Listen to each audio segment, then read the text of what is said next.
Ka gra që i gjejnë burra tërheqës, të këndshëm ose interesant. Dhe pastaj je ti, një grua që nuk përputhet me kuptimin e saj, që nuk dëshiron të kënaqë, që nuk negocion vlerën e saj dhe nuk pret të zgjidhet për të ndjerë plotësinë. Ti nuk bën përpjekje për të kënaqur, dhe kjo është pikërisht ajo që aktivizon diçka në ta që nuk mund ta kontrollojnë, një reagim involuntar. Carl Jung njëherë tha se ajo që nuk mund ta kontrollojmë na përballë me pjesët e vetes që preferojmë t'i shtypim. Ti nuk je një kërcënim sepse je e ftohtë, e fortë ose e largët, por sepse zgjon diçka në të që egoja e tij nuk mund ta kontrollojë. Ai nuk mund të impresionojë me atë që mendon se është pushtet sepse ti nuk e lakmon pushtetin e tij. Ai nuk mund të manipulojë me heshtje ose distancë sepse ti nuk ke frikë të jesh e vetme. Ai nuk mund të pushtojë sepse ti nuk je duke konkurruar për miratimin e tij. Dhe kjo liri nuk është arrogancë, është një mënyrë e të qenit. Ti nuk je këtu për të pritur që dikush të vijë për të plotësuar. Ti je tashmë e plotë. Ti nuk pret të zgjidhesh, ti zgjedh vetveten. Dhe pikërisht ky përmbysje e rolit psikologjik shpërthen skenarin emocional që mbështet egon mashkullore. Një burr mund të flirtojë, të josh, të tërheqë, por çfarë bën ai me një grua që nuk ka nevojë për asnjë prej këtyre? Si luan një lojë me dikë që nuk luan fare. Këtu lind pikërisht frika, jo nga ti, por nga ajo që prania jote aktivizon në të, shembjen e maskës së tij. Para teje, ai nuk mund të jetë burri që mburret, kontrollon, dominon, ose di gjithçka. Para teje, ai mund të jetë vetëm vetvetja. Dhe ndonë se dëshira e tij rritet, egoja e tij ndjehet e ekspozuar. Jung tha se kërcënimi i vërtet nuk është ajo që na sulmon, por ajo që na ekspozon. Dhe ti ekspozon, pa dashur. Ti nuk je si gratë e tjera, jo sepse je më e mirë, por sepse nuk pretendohet të jesh. Kjo formë e autenticitetit nuk i pëlqen askujt, është e thjeshtë. Dhe kjo është pikërisht ajo që e la të pa strategji, pa kontroll dhe pa një vend për të fshehur pasigurinë e tij. Prandaj, ai nuk di nëse të afrohet apo të ikë, sepse kur ai afrohet duhet të jetë real, dhe kur ai ikën duhet të pranojë se diçka në të ka prekur më thellë se sa mund të përballojë. Gruaja që nuk kërkon konfirmim përfaqëson një liri që ekspozon pasigurinë e tij. Shumica e burrave nuk e friksojnë një grua të sigurt, ata e friksojnë një grua që nuk ka nevojë për validim. Ata janë të zakonshëm të jenë qendra e admirimit. Diku duhet të shikojnë ata, ti dëshirojnë, ti festojnë që të ndihen të vlefshëm, por ti nuk e luan atë rol. Dhe këtu fillon konflikti i brendshëm.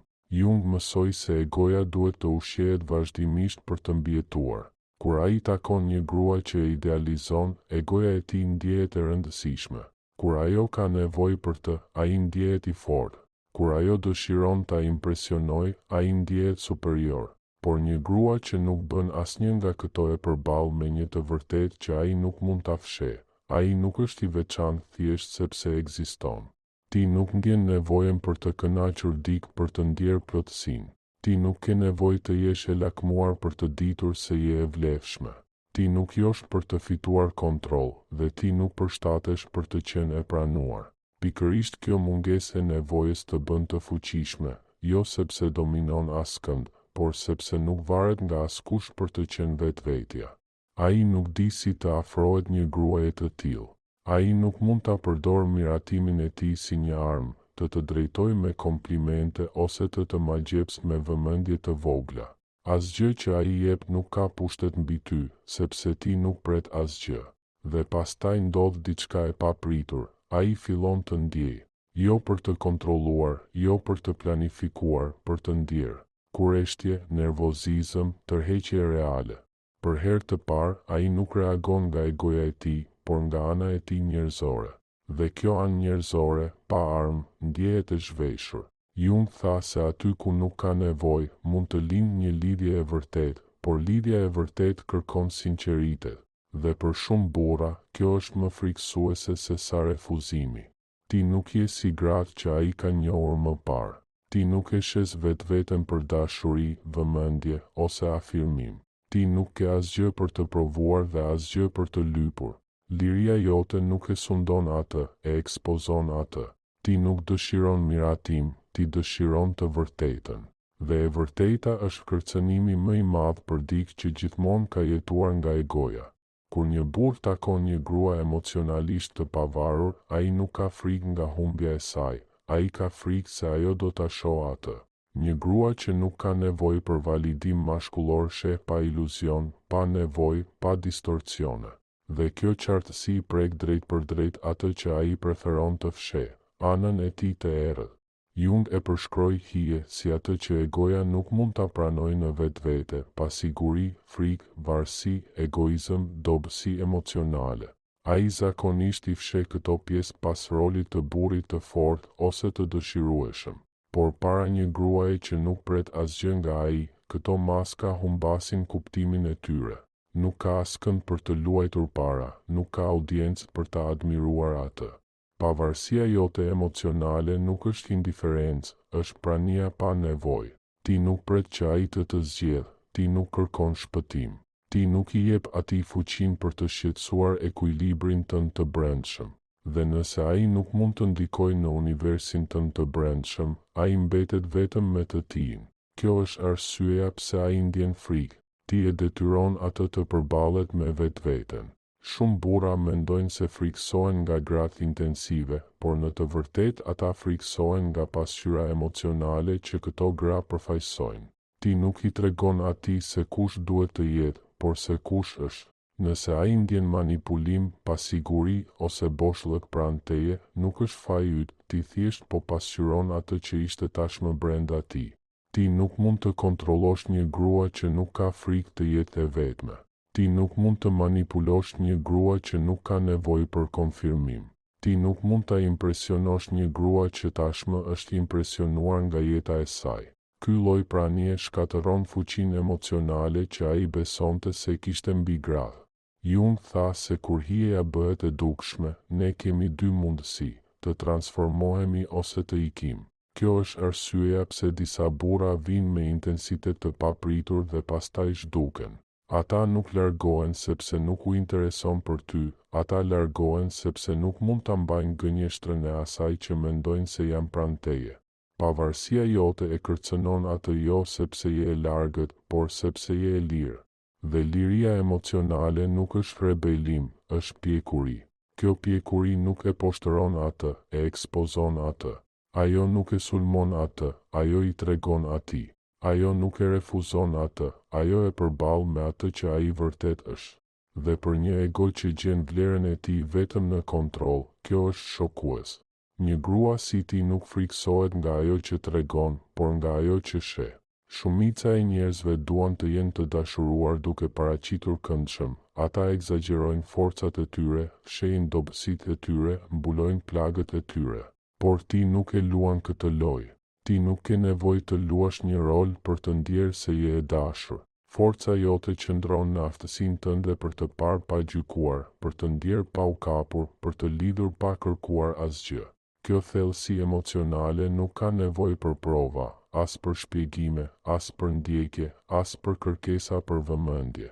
Ajo është thjesht aty, e qetë, e qartë, duke ndjerë.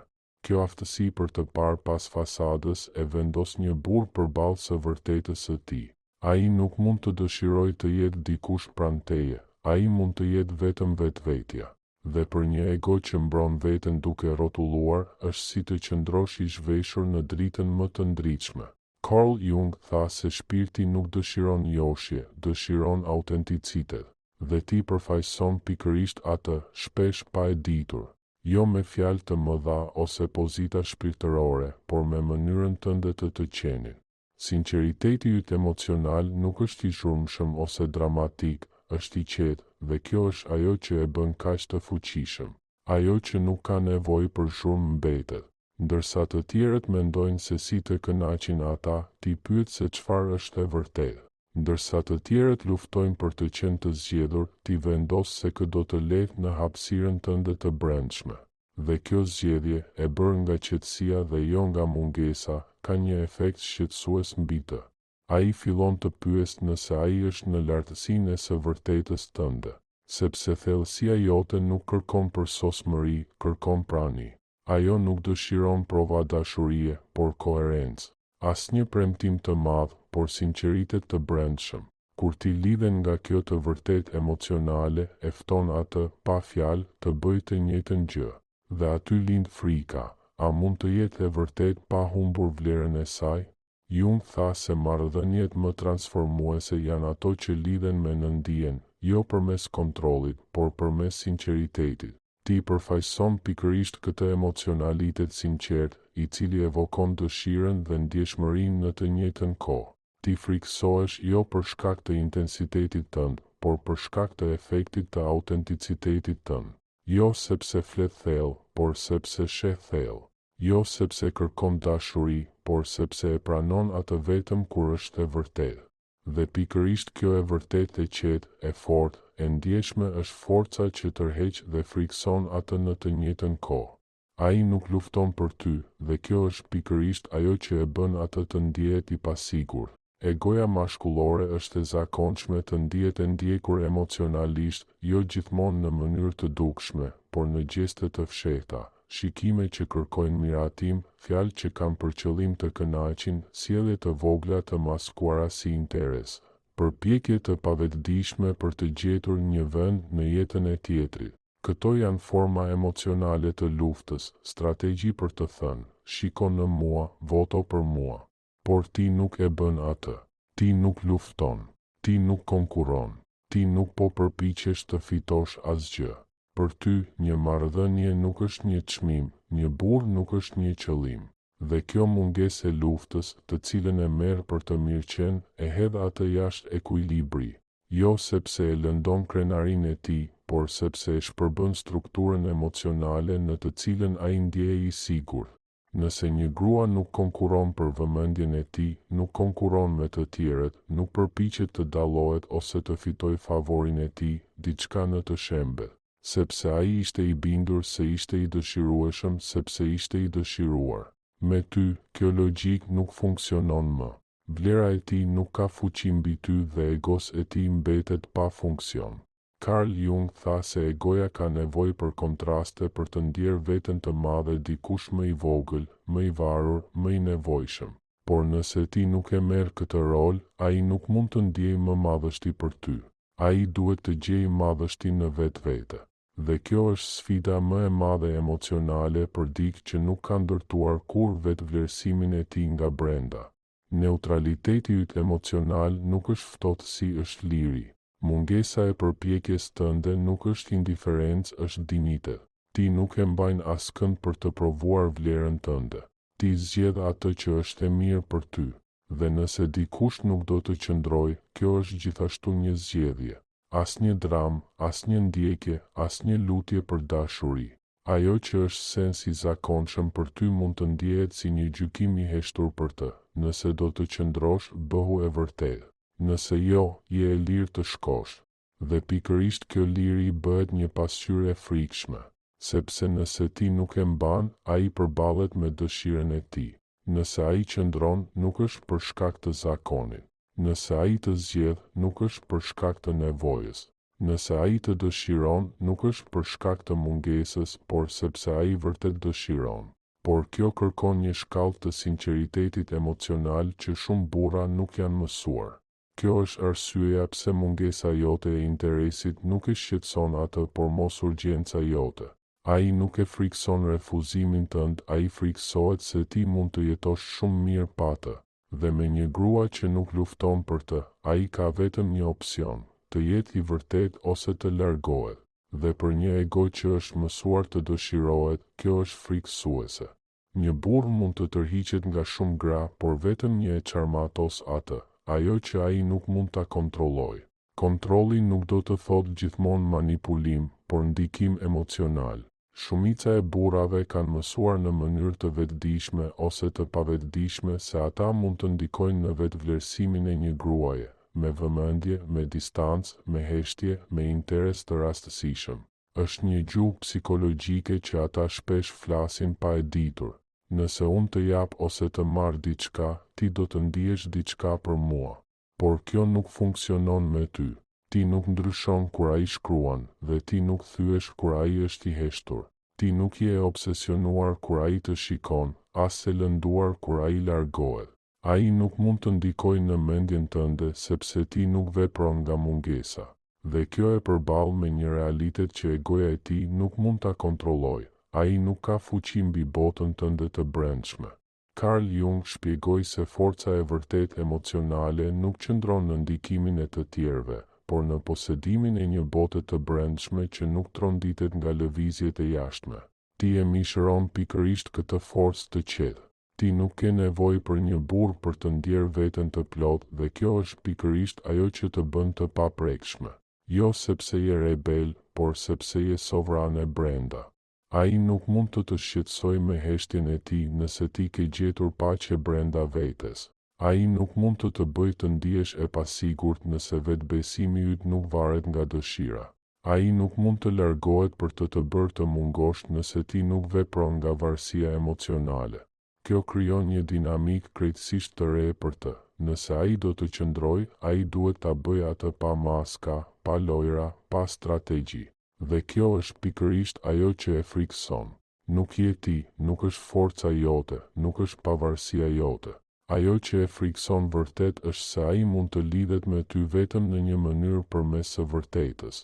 Ai nuk ka më një hapësirë në të cilën egoja e tij shërben si një mburoj, si një monedhë ose si një armë.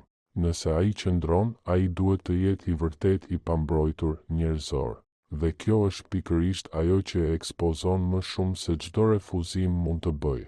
Kjo është arsyeja pse Jung tha se ne nuk friksohemi nga tjetri, por nga ajo që tjetri zgjon në ne. Ti zgjon në të mundësinë e dashurisë pa kontroll, një lidhje pa lojra, një marrëdhënie që kërkon pjekuri emocionale. Dhe ai e di madje edhe nëse nuk e thot kur se ai nuk mund të manipulojë për të qenë i nevojshëm, as nuk mund të impresionoj për të qenë i admiruar. E vetmja gjë që i mbetet është të jetë i vërtetë. Dhe për një ego që ka fjetur gjithë jetën e tij, kjo është frikësuese. E vërteta e tronditshme është, ai nuk friksohet nga humbja jote. Ai friksohet se nuk është mjaftueshëm. Shumë gra besojnë se burrat tërhiqen sepse nuk ndjejnë asgjë, sepse nuk u intereson, sepse nuk janë të interesuar. Por e vërteta është shumë më e ndërlikuar, më e errët dhe më e thellë. Ndonjëherë një burr tërhiqet sepse ndjen shumë, sepse ti do të thotë më shumë për të se sa ai mund të pranojë, sepse ai dyshon se sharmi, vëmendja ose loja me sekrete nuk do të mjaftojnë me ty. Ai duhet të jetë i vërtet me ty.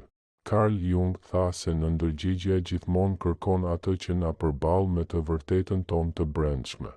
Dhe kjo është pikërisht ajo që ai sheh në ty, një grua që ai nuk mund ta kontrollojë, as ta manipulojë, as ta mblejë me admirim.